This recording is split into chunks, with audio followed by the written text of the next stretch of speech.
Well, the U.S. war in Afghanistan also appears to be fueling America's opioid crisis. Here's Caleb Maupin with details. If you closely follow world events, you'll notice two things that are happening almost simultaneously. First, you have the opioid crisis in the United States. The opioid crisis is an emergency. The rapid escalation of the heroin and opioid crisis. 142 Americans are dying every day of drug overdose. And then you have the surge in Afghan drug production. Opium production in Afghanistan rose by 43% to 4,800 metric tons in 2016 compared with 2015 levels. Afghanistan hasn't always been the booming center of drug production that it is today. Since the United States invaded in 2001, the poppy fields and the drug dealers who run them have been getting stronger. In fact, at this point, drug production in Afghanistan is 25 times higher than before Washington got involved. Where is all this opium going? How about the United States, which is currently suffering from a crisis of opioid addiction? Well, the U.S. Drug Enforcement Agency says that there's no connection. Southwest Asian heroin is by far the most common type of heroin produced in the world. However, its availability in the US market is very low. The UN agency begs to differ.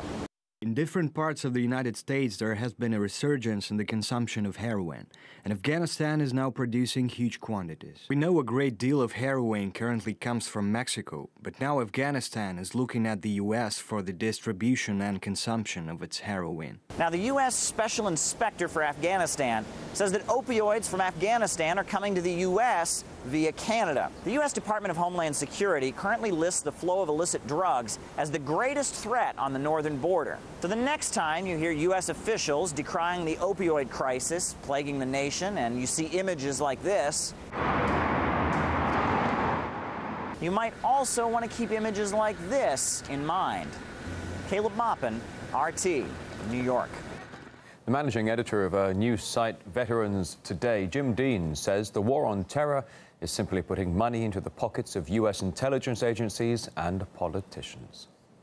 Before we went into Afghanistan, there was almost no heroin production there.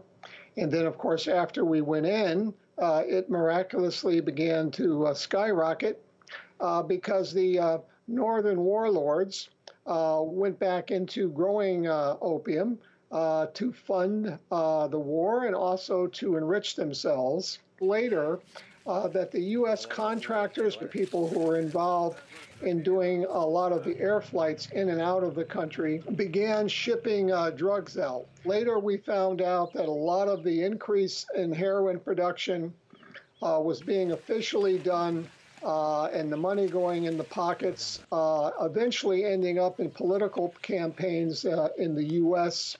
And also to fund black projects for intelligence operations that they didn't want anything in Congress to know.